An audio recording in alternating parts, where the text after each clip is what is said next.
بسم اللہ الرحمن الرحیم۔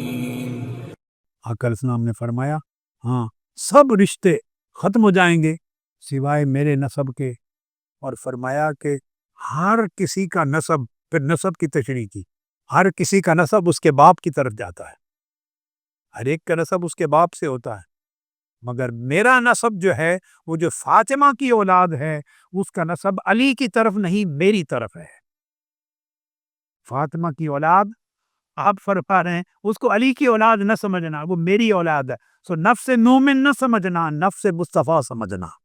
آقا علیہ السلام نے قاعدہ دے دیا فَإِنِّي أَنَا أَبُوهُمْ وَأَصَبَتُهُمْ، فاطمہ کی اولاد کے سوا ہر ایک کی اولاد کا نسب باپ سے ملتا ہے، سوائے فاطمہ کی اولاد کے، ان کا نسب میں ہوں، میں ان کا باپ ہوں اور میں ان کا نسب۔ پھر فرمایا لِكُلِّ امْرِئٍ مِّنْ عَصَبَةٍ يَنْتَمُونَ إِلَيْهِمْ إِلَّا ابْنَيْ فاطمہ۔ اب یہ اور تصریح آ رہی ہے، فرمایا ہر کوئی جو کسی ماں کا بیٹا ہے اس بیٹے کا نسب اس کے باپ کی طرف جاتا ہے، سوائے فاطمہ کے دو بیٹوں کے، إِلَّا ابْنَيْ فاطمہ، سوائے فاطمہ کے دو بیٹوں کے یعنی حسن اور حسین کے، فَأَنَا وَلِيُّهُمَا وَعَصَبَتُهُمَا، حسن اور حسین کا ولی بھی میں ہوں، ان کا نسب بھی میں ہوں، باپ بھی میں ہوں، وہ میرا جز ہے۔ ان کو اذیت، جان مصطفیٰ کو اذیت ہے، تو نفس مومن کا مسئلہ نہیں، نفس مصطفیٰ کا مسئلہ ہے، آقا علیہ السلام کو اذیت دینے کا مسئلہ ہے۔ آقا علیہ السلام کی حدیث پاک مدار قرآن اور حدیث پہ رکھے، پھر تصریحات، تائیدات، توثیقات ائمہ علماء کے بار سے لے۔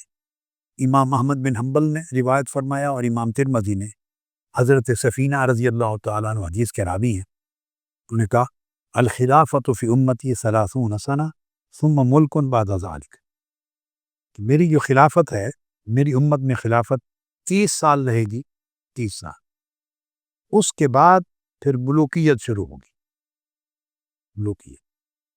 اب یہ حدیث جو میں نے آپ کو کوٹ کی ذہن میں رکھ لیں، کوئی شخص یہ کہہ دے اپنے طلباء کو، اساتذہ کہہ دیں کہ نہیں حدیث ضعیف ہے، غلط ہے، یہ حدیث صحیح ہے، بلکہ حسن صحیح ہے، مختلف طرق سے حسن بھی ہے، صحیح بھی ہے، اور سلفی مکتب فکر کے نامور عالم جو محقق ہیں شیخ البانی، انہوں نے اس حدیث کو صحیح قرار دیا۔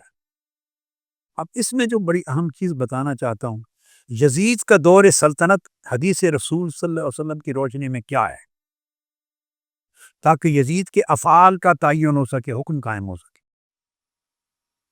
اس پر امام طیالسی نے روایت کیا ہے، امام طیالسی اپنی مسند طیالسی میں، اور امام بہقی نے المدخل الی السنن الکبریٰ میں روایت کیا ہے، فرماتے ہیں کہ حضرت سفینہ صحابی ہیں رضی اللہ تعالیٰ، ان سے پوچھا گیا جب یہ حدیث آ گئی کہ 30 سال خلافت رہے گی، تو پوچھا گیا فمعاویہ، حضرت معاویہ رضی اللہ تعالیٰ عنہ کا حکم کیا ہے؟ یہ کتاب حدیث ہے مسند طیالسی اور بہقی۔ قال کان اول الملوک، وہ سب سے پہلے بادشاہ تھے، ان سے بادشاہت کا سلسلہ شروع ہوا۔ اب آقا علیہ السلام کی حدیث کی طرف جو میں نے آپ کو کہا، فرمایا تھا کہ خلافت 30 سال رہے گی، اس کے بعد بادشاہت ہوگی۔ وہ جو بادشاہت ہے، آقا علیہ السلام نے اس کے 2 درجے بیان کیے ہیں، ایک بادشاہت، اس کے بعد اگلا درجہ گھناؤنی اور کبھی اور انتہائی ظالم بادشاہت، 2 قسمیں بیان کی۔ حضرت ابو عبیدہ بن الجراح روایت کرتے ہیں، حضرت معاذ بن جبل رضی اللہ تعالیٰ عنہ، فرمایا کہ یہ امر امت کے اندر نبوت اور رحمت سے شروع ہوا، یہ عہد رسالت مآب کا دور تھا، وَكَائِنًا خِلَافَةً وَرَحْمَةً، اس کے بعد خلافت کا دور آ گیا۔ اس کے بعد آقا علیہ السلام نے فرمایا ثُمَّ تَكُونُ مُلْكًا، پھر اس کے بعد ملوکیت، ملک یعنی سلطنت، ملوکیت آ گئی۔ اس کے بعد آقا علیہ السلام فرماتے ہیں وَكَائِنًا عَنْوَةً وَجَبْرِيَّةً وَفَسَادًا فِي الْأَرْضِ يَسْتَحِلُّونَ الْفُرُوجَ وَالْخُمُورَ وَالْحَرِيرَ، یہ کفر کا بیان ہے، کفر۔ آقا علیہ السلام نے فرمایا میری نبوت اور رحمت سے دور شروع ہوا، اس کے بعد خلافت اور رحمت کا دور چلا، پھر ملوکیت آ گئی، ملوکیت کے بعد فرمایا پھر اس کا اگلا دور متصل جو آیا، وہ دور انتہائی جبر و بربریت کا دور آیا، ظلم اور سفاکیت کا دور آیا، زمین میں فساد انگیزی کا دور آیا، چونکہ اس دور میں حرام فروج کو حلال کیا گیا، اور شراب کو حلال کیا جائے گا، اور ریشمی کپڑوں کو حرام کیا جائے گا۔ یہ تینوں چیزیں جو آقا علیہ السلام نے بیان فرمائیں، یہ یزید کے معمولات تھے۔ یہ دور یزید کی طرف اشارہ ہے۔ پھر آقا علیہ السلام نے فرمایا، دوسری حدیث ہے نعیم بن حماد کی الفتن میں، اس میں فرمایا اسی طرح کہ یہ جو دوسرا اگلا دور آئے گا، ملوکیت کا اگلا دور، حضرت امیر معاویہ رضی اللہ تعالیٰ عنہ کے بعد جب اگلا یزید کا دور آیا، اس کی ملوکیت کا کیا تھا؟ تضرب فیہ الرقاب وتقطع فیہ الایدی والارجل وتؤخذ فیہ الانبال۔ اس کے احوال کا تعین کیا آقا علیہ السلام نے۔ اب یہاں صحیح بخاری کو لیتے، ان حدیثوں میں یزید کے دور حکومت کا تذکرہ آ گیا کہ اس کا دور حکومت کتنا برا اور حرام کو حلال کرنے والا، یہ کفر پر مبنی ہے۔ حلال کو حرام، حرام کا ارتکاب فسق ہے، ارتکاب الحرام فسق ہے، اور استحلال الحرام کفر ہے۔ حرام کو حلال سمجھنا کفر ہے۔ اور صحیح بخاری میں آقا علیہ السلام کے کلمات سنیے۔ صحیح بخاری کے حدیث میں ہے،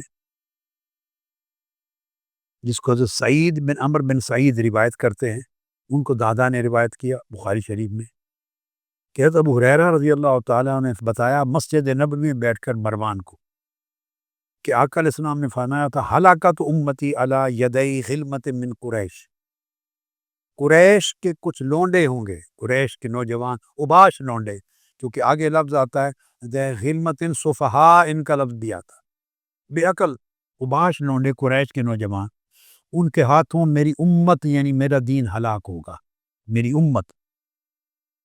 اور شارحین نے کبھی امت کا لفظ آتا ہے، اس سے مراد دین بھی ہے، آگے حدیث میں بھی تصریح ہے، تو میری امت ہلاک ہوگی قریش کے نوجوان اوباش نوجوانوں کے ہاتھوں۔ مروان نے کہا لعنت اللہ علیہ غلمت، ایسے اوباشوں پر اللہ کی لعنت ہو۔ حضرت ابو ہریرہ رضی اللہ تعالیٰ عنہ نے فرمایا لو شئت ان اقول بنی فلان و بنی فلان لفعلت، اگر میں چاہوں تو میں ان اوباشوں کا نام بھی بتا سکتا ہوں کہ کن کے بیٹے کن کے بیٹے کن کے بیٹے، سب بتا سکتا ہوں، مجھے سب کچھ یاد ہے جو آقا علیہ السلام نے فرمایا تھا۔ اب یہاں امام ابن حجر عسقلانی کو لیتے ہیں جو شارح بخاری ہیں۔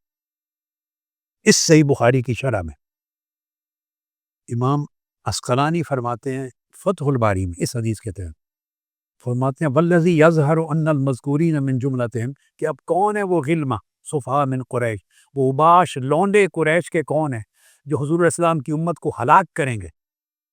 امام عسقلانی لکھتے ہیں وَأَنَّ أَوَّلَهُمْ یزید، کہ ان اوباش حضور کی امت کو ہلاک کرنے والے اوباش لونڈوں میں پہلا خبیث شخص، اس کا نام یزید ہے۔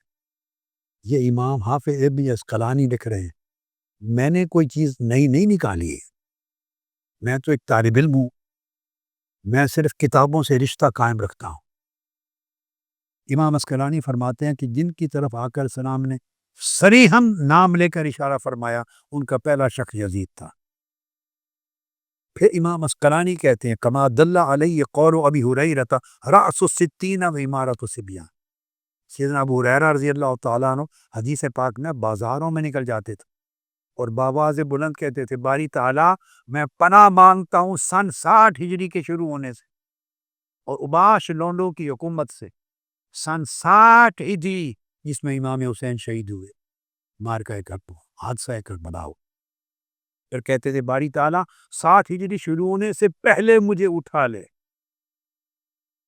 60 ہجری میری زندگی میں دیکھنے کو نہ آئے۔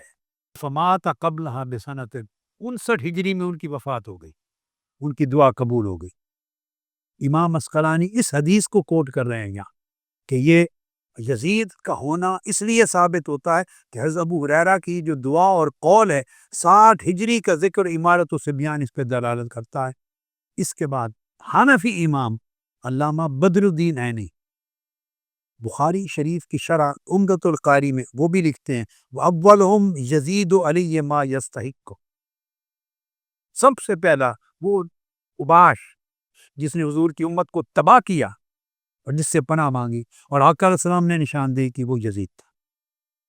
اب کم سے کم اہل سنت سلفی دیوبندی، بریلوی، جو عنوان چاہیں آپ لیں، مسلمان اہل تشیع کے علاوہ بات کر رہا ہوں، اہل سنت کے جمیع مکاتب، ان کے مدارس میں جو صحیح بخاری پڑھتے ہیں، جو صحیح مسلم پڑھتے ہیں، جو عسقلانی کو پڑھتے ہیں، جو علامہ عینی کو پڑھتے ہیں، جو قسطلانی کو پڑھتے ہیں، جو امام نووی کی یہ شروع پڑھتے ہیں، انہیں تو حق نہیں پہنچتا کہ وہ نظر پھیر لے یا ان کی نظر سے چیزیں اوجھل لے جائیں اور طلبہ کو نہ بتائیں اور حق اور باطل کا فرق نہ ہو۔ یہ ائمہ کا ہمیشہ ایک اجماع رہا ہے تسلسل کے ساتھ۔ ہم اس دور میں کیوں چوکنے لگ گئے ہیں؟ کتابوں سے رشتہ کٹ گیا ہے، ائمہ کبار سے تعلق کٹ گیا ہے، مسلک سے تعلق کٹ گیا ہے، 1200 سال کی تاریخ سواد اعظم سے تعلق کٹ گیا ہے۔ کون سی بدبختی ہے جس نے حب اہل بیت آج کے وقت میں ہمارے دلوں سے نکالنی شروع کر دی ہے اور بغض اہل بیت بالواسطہ ملفوظ طریقے سے ڈالنا شروع کر دیا ہے اور توجہ کا رخ اور سمتوں میں ہو گیا ہے۔ اب یہاں جب یہ ساری چیزیں کلیئر ہو گئیں، اب یہ ایک نقطہ میں کلیئر کروں، بعض ذہنوں میں یہ بھی مغالطے ڈالے جا رہے ہیں، یہ بھی کہ یزید نے تو حکم ہی نہیں دیا تھا، وہ تو ابن زیاد نے کیا تھا۔ اب یہ ایک مغالطہ ڈالنا کہ ابن زیاد نے قتل کیا، یزید تو دمشق میں بیٹھا تھا، معلوم نہیں اس نے آرڈر کیا بھی ہے یا نہیں، اور یہ ثابت نہیں ہے کہ یزید نے حکم دیا تھا۔ اتنا بڑا فتنہ اور مغالطہ ہے، یہ آگ لگا دے گا لوگوں کے ایمان کو اور ایسے فتنے جنم دے گا، ایسے دروازے کھول دے گا گمراہی کے۔ الامان الحفیظ میری کتاب میں پورا چیپٹر ہے اس پر، پورا چیپٹر ہے، مگر چند چیزیں دو چار ضروری کوٹ کر۔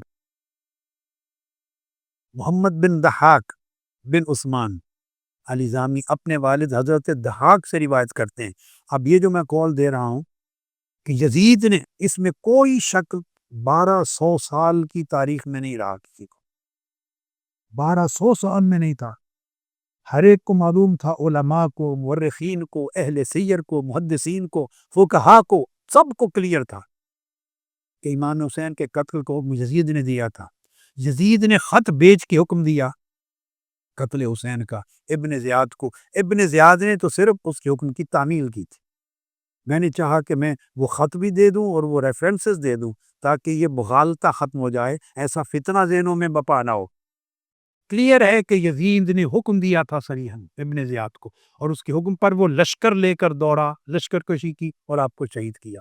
اسی وجہ سے نہ ابن زیاد کو سزا ملی، نہ شمر کو سزا ملی، نہ اس کے کسی اور حامی کو سزا ملی، نہ کسی لشکری کو ملی، نہ کسی کمانڈر کو ملی، نہ کسی وزیر کو، بلکہ ان کو رتبے بلند ہوئے اور یزید نے ان کو نوازشات سے نوازا۔ حکم نہ دیا ہوتا، راضی نہ ہوتا تو ابن زیاد کو معطل کر دیتا۔ اس کو قتل کرنا کیا تھا، ہر روز قتل کرتا تھا 100 بندے، اس کو قتل کر دیتا، 10 اور قتل کر دیتا، اپنی نیک نامی دکھانے کے لیے کہ میں اس قتل میں شریک نہیں ہوں، میں راضی نہیں ہوں، میری اجازت کے بغیر قتل کیا ہے۔ وہ جعلی قسم کے قدم اٹھا لیتا، ادھر یہ بھی نہیں کیا، یعنی جس نے اپنا دفاع خود نہیں کیا، اس کا دفاع 1400 سال کے بعد آج ہم پاکستان میں کرنے لگ گئے ہیں۔ اس نے اپنے دفاع کی کارروائی نہیں کی، اس بے ایمان اور لعین نے۔ اتنا وہ متکبر اور ایروگنٹ تھا۔ تو انہوں نے بیان کیا کہ اس نے خط لکھا، اور یہ خط آپ سمجھیں، یہ کتب تاریخ میں تو ہر جگہ آیا ہے، مگر میں نے حدیث کی کتاب الطبرانی کا حوالہ دیا اس میں۔ طبرانی المعجم الکبیر، طبرانی کی کتاب حدیث کی المعجم الکبیر، جلد 3 صفحہ 115 اور حدیث نمبر 2846۔ باقی تو تاریخ کی درجنوں کتب میں آیا ہی آیا ہے، مگر میں سب سے اونچا حوالہ دے دیے۔ پھر امام بلازری نے خط کا حوالہ دیا انصاب الاشراف میں، فصل قائم کیا امام بلازری نے، المراسلات بین الحسین و اہل العراق، حسین اور اہل عراق کے درمیان خط و کتابت کی فصل ہے، اس میں بھی خط لکھا ہے۔ امام ابن عساکر نے خط بیان کیا ہے، وہ انہوں نے لکھا ہے۔ امام حیثمی نے اس خط کو بیان کیا ہے، ہر جگہ درج ہے۔ اس میں اس کو وہ کہتا ہے اشارے کی زبان میں، اشارے کی زبان میں تمہارے پاس 2 آپشن ہیں، یہ حسین کو قتل کرنے کی یا خود قتل ہو جانے کی، فنش۔ یزید اشارے کی کوڈ ورز میں ابن زیاد کو یہ خط لکھتا ہے، 2 آپشن ہیں، چن لو. اور بعد میں ابن زیاد کا اپنا حوالہ میں نے کتاب میں درج کیا ہے. کسی وقت اس سے پوچھا گیا، ابن زیاد نے خود تصریح کی کہ میں کیا کرتا، میرے پاس دو آپشن دی گئی تھی، یا حسین کو قتل کر دوں یا خود قتل ہو جاؤں، مر جاؤں. سو میں نے حسین کو قتل کرنا آپٹ کر لیا. ابن زیاد نے بھی خود اس کو قبول کیا. تو جس چیز کا انکار ابن زیاد نہیں کر سکا، اس کا انکار ہم کیوں کرنے پر آ گئے؟ کیا ماجرا ہوا ہمارے ساتھ؟ جس کا انکار یزید نہیں کر سکا بدبخت، ہم اس کا انکار اور دفاع کس لیے کرنے لگ گئے؟ میں تو اس کے علاوہ کیا کہہ سکتا. امام ذہبی نے بیان کیا تاریخ الاسلام میں، ابن عساکر نے بیان کیا، اس نے صریح حکم دیا خط لکھ کر امام حسین کے ساتھ محاربت کرو، فقتل الحسین، اس کے نتیجے میں حسین قتل کر دیے گئے. یہاں میں ایک بڑا دلچسپ ایک حوالہ دوں گا. ابن الاسیر کا حوالہ یاد رکھ لیں، معروف کتاب الکامل. امام ابن اسیر نے خود الکامل فی التاریخ میں لکھا، ابن زیاد کا قول اما قتلی الحسین. ابن زیاد نے کہا اگر مجھ سے پوچھتے ہو کہ میں نے حسین کو قتل کیوں کیا، اس نے کہا فَإِنَّهُ أَشَارَ إِلَيَّ يَزِيدُ بِقَتْلِهِ أَوْ قَتْلِي فَاخْتَرْتُ قَتْلَهُ. یزید نے مجھے لکھ بھیجا تھا کہ یا حسین کو قتل کر دو یا اپنا قتل ہو جانا قبول کر لو. سو میں نے اپنی جان بچائی، اس کو قتل کر دی. کیونکہ میں کوئی ایک حوالہ کسی کمزور کتاب کا نہیں دے رہا ہوں، میں صرف ائمہ کبار کے ریفرنسز یا کتب حدیث کے دے رہا ہوں. اس سے بڑھ کر ابھی میں آپ کو کوٹ کروں گا، آپ حیران رہ جائیں کہ یزید نے قتل کا حکم دیا تھا یا نہیں. اس کے اوپر تصریح میں حضرت عبداللہ ابن عباس رضی اللہ تعالیٰ عنہ کی جو تصریح ہے وہ دینا چاہتا ہوں آپ کو، تاکہ اس کے بعد کوئی گنجائش نہ رہے یعنی انکار کی، نہ کتب تاریخ کی طرف جانے کی. یہ بھی امام طبرانی نے بیان کیا اس کو المعجم الکبیر میں. امام طبرانی المعجم الکبیر، اس کا ریفرنس یاد رکھ لیں، حدیث نمبر 10,590 10,590 اور حدیث المعجم الکبیر کی جلد 10 صفحہ 241 اور 42. باقی اور بہت سی کتب میں ہے. یزید نے خط لکھا حضرت عبداللہ ابن عباس کو، یزید نے ان کو خط لکھا اور اس نے حضرت عبداللہ بن زبیر کی مخالفت کرنے کے لیے کہا اور کہا کہ میری بیعت کر لو. حضرت عبداللہ ابن عباس سے کہا عبداللہ بن زبیر کا ساتھ چھوڑ دو اور میری بیعت کر لو. اس خط کا جواب دیا حضرت عبداللہ ابن عباس رضی اللہ تعالی عنہ. میں نے اس کتاب میں یزید کا خط بھی نقل کر دیا ہے اور جواب میں عبداللہ ابن عباس رضی اللہ تعالیٰ عنہ کا خط بھی دے دیا. اس خط کے آخری دو جملے سن لیں، یہ حضرت عبداللہ ابن عباس رضی اللہ تعالیٰ عنہ نے جواب میں دیا. صحابی رسول اور اہل بیت اطہار کے فرد ابن عباس رضی اللہ تعالیٰ، ان کی شہادت کے بعد میں نہیں سمجھتا کسی مسلمان کے لیے کوئی اور گنجائش یا کسی عالم کے لیے اس موضوع میں شک رکھنے کی رہ جاتی. حضرت عبداللہ ابن عباس نے یزید کو لکھا اترانی انسا قتل کا حسین، اے بدبخت یزید، تو مجھے اپنی بیعت کرنے کے لیے دعوت دے رہا ہے، تمہیں شرم نہیں آئی؟ کیا تو بھول گیا ہے کہ تو نے حسین کو قتل کیا تھا؟ تو بھول گیا ہے؟ وفتیان بنی عبد المطلب مصابیح الدجات ونجوم العالم، اور عبد المطلب کے شہزادوں کو قتل کیا تم نے جن سے دنیا کے اندھیرے دور ہوتے تھے. بھول گیا؟ آگے فرماتے ہیں وغادرتہم جلودک بامرک، یہ ابن زیاد کے جو لشکر گئے جنہوں نے قتل کیا بامرک، وہ تمہارے حکم سے گئے تھے. یہ حضرت عبداللہ ابن عباس رضی اللہ تعالیٰ عنہ کی صریح شہادت. اور یہ گمان کہ اس نے حکم دیا تھا یا نہیں، عبداللہ ابن عباس سے بڑا گواہ تو کوئی نہیں امت کو مل سکتا. وہ خود لکھ رہے ہیں کہ تم نے قتل کرایا. دیکھو میں بنیادیں پہلے آقا کو اذیت دینے کی رکھ کے آیا، جب اس نے صریح حکم دے دیا اور آپ لشکر کشی کروائی اور ٹکڑے کروایا، اہانت کی، قتل کیا اور پھر بے توقیری کی، سب کچھ، وہ ذمہ دار بن گیا خود براہ راست جان مصطفیٰ کو اذیت دینے کا. تو مسئلہ قتل مومن کا نہ رہا، مسئلہ نفس مصطفیٰ کی اذیت کا.